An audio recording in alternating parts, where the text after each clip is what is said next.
This is a 2005 Maserati Quattroporte, and it is a truly terrible car. Performance is mediocre. Its design isn't aging well. It's unreliable, and it's so full of questionable details that it makes you wonder if any of the people who designed this car had any previous experience with wheeled transportation. And yet, it's 20 grand. That's right, it's 20 grand. Well, not quite. The average asking price for a Quattroporte from this era on AutoTrader is actually $23,400, which is a little more than 20 grand, but there are many of these listed for sale for 20 grand or less.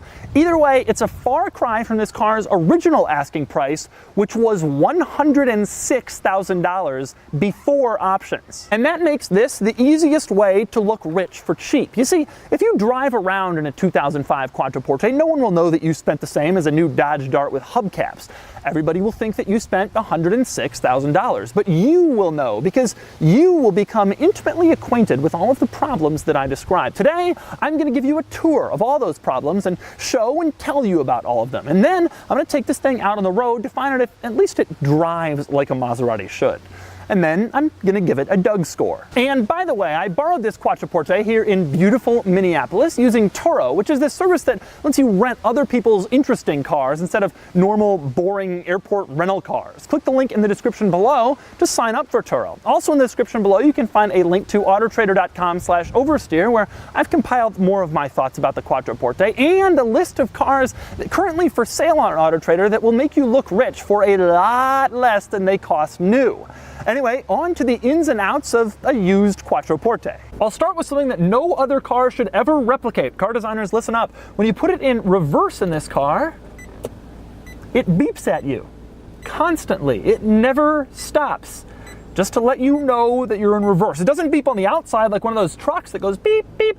It just beeps at you. Thank you. Yes, I'm in reverse. I know that. Another annoyance-related transmission, you're driving along in automatic mode in this car, and you pull the paddles because you want to start manually shifting. Well, that does nothing. Pulling the paddles has no effect. Instead, to activate the paddles, you actually have to press a little button on the center control stack that says M/A shift, and only then can you shift with the paddles.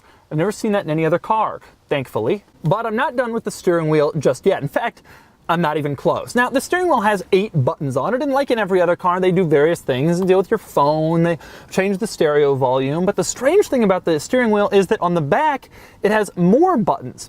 That's not that uncommon. A lot of car companies put buttons in the back to control the radio, whatever, but in this car, the strange thing is, the button on the right side and the button on the left side both do the same thing. They both change the radio preset. You can adjust it up or down on the right side and up or down on the left side. Why put 2 buttons on opposite sides of the steering wheel that do exactly the same thing? Did they just have extra buttons and they weren't sure what to do with them? But I'm still not done with the steering wheel yet. Now, one of the buttons on the steering wheel says Info. I have pressed this button at every menu, at every setting. It does nothing.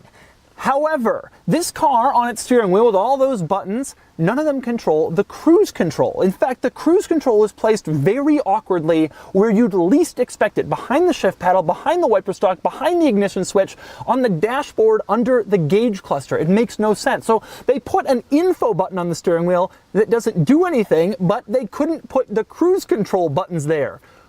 Who came up with that? And yes, that means every time you want to adjust the cruise control, you can't just do it on the steering wheel like every other car. You have to reach all the way around under the gauge cluster to some buttons you can't see, which is infuriating. But it becomes even more infuriating when you start to look around at some of the other buttons on this car. For example, the rear sunshade, which you will never use, has 2 buttons, one to raise it, one to lower it. Most other cars just have 1 button. And if you count the buttons in back, where the rear sunshade also has buttons to raise and lower it, there are 4 buttons to control the rear sunshade. They could stick those in this car, but they couldn't figure out how to get the cruise control within sight of the driver. But back to the steering wheel. Oh, there is so much to cover with the steering wheel. Now, I love in this car that the shift paddles stay mounted when you turn the steering wheel. They don't move with the wheel, and that way you always know where the paddles are at any time.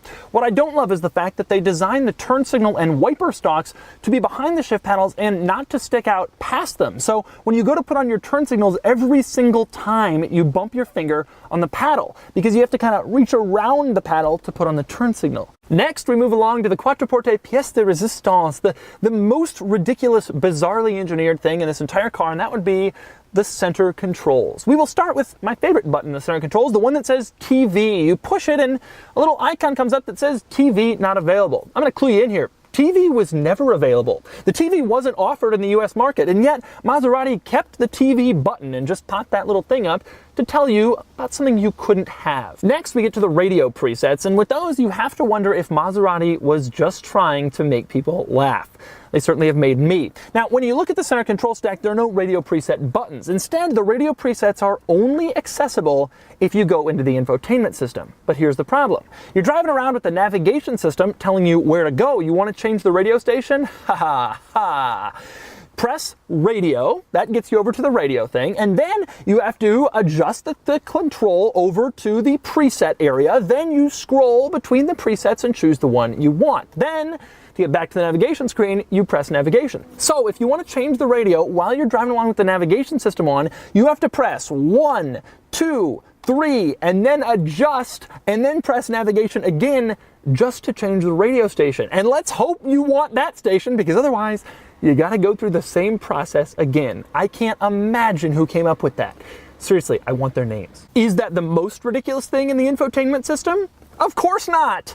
How about this? If you're on a screen that has two different columns of stuff that you can scroll through. On the left column, you turn the little scroll wheel to the left in order to go down. On the right column, you turn the very same little scroll wheel to the right to go down, ensuring that you must take your eyes off the road to figure out exactly which column you're looking at. That is brilliant Italian design. Since I'm in the middle here, let's talk about the cup holder. There's only one. Lovely.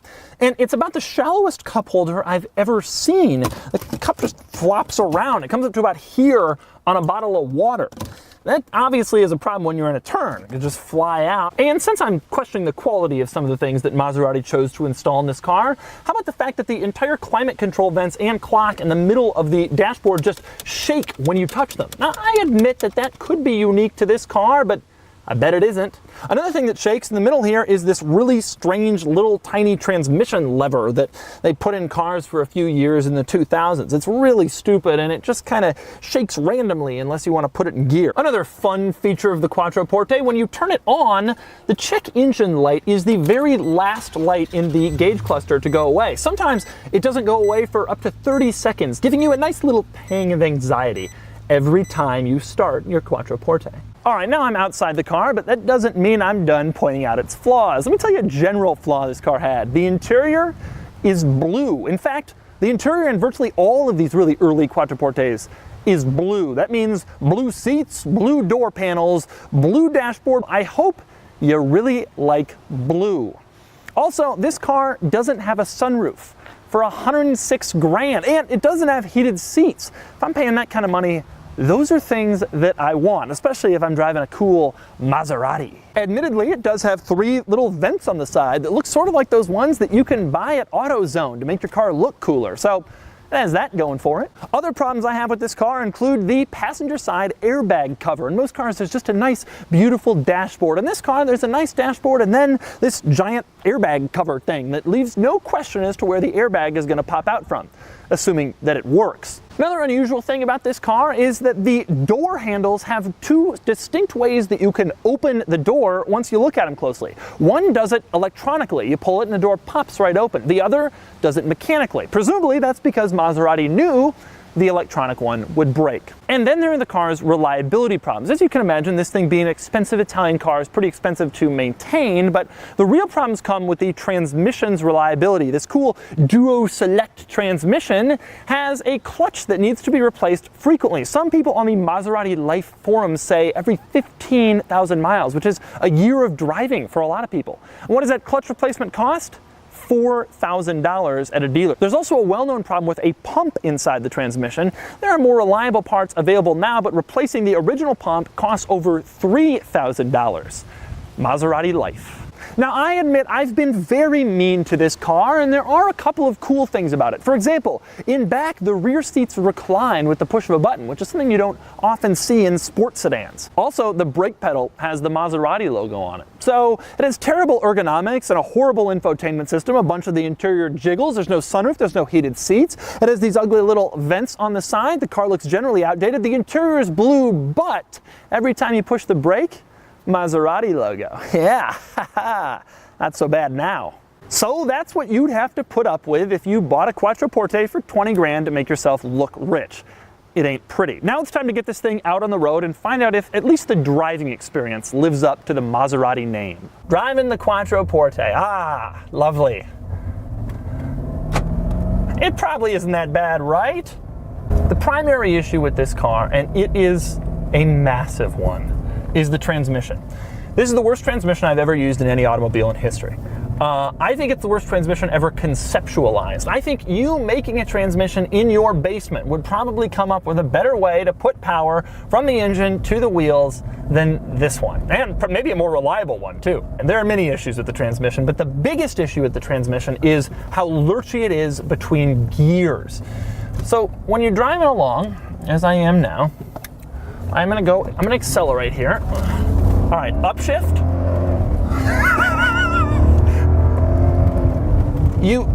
It's almost like you're driving with a learner driver who's trying to learn how to drive stick shift, and they're kind of jerky and they're slow to put it in gear, and the revs fall when they put the clutch in before they get it in the next gear.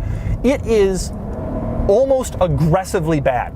Just truly terrible, clunky, awful, slow, not smooth. Every bad adjective you can think of, I would apply to this transmission. In fact, when I come to a stoplight, I'm just dreading what will happen next, because I know that I will then have to accelerate through all the gears. In fairness to Maserati, I think a lot of the reason that we think this transmission is so bad, and everybody thinks this transmission is bad, is because it's been 12 years since this car was produced. We know what has come out since then, and we know how much better it has gotten. This transmission wasn't great at the time, and it was kind of considered to be bad, but with the advent of dual clutch, today's world, you look at it and you're like, I can't believe how bad this is. But 12 years ago, it wasn't that horrible. Now, the transmission is really the main thing you notice when you're driving this car. It is just that bad.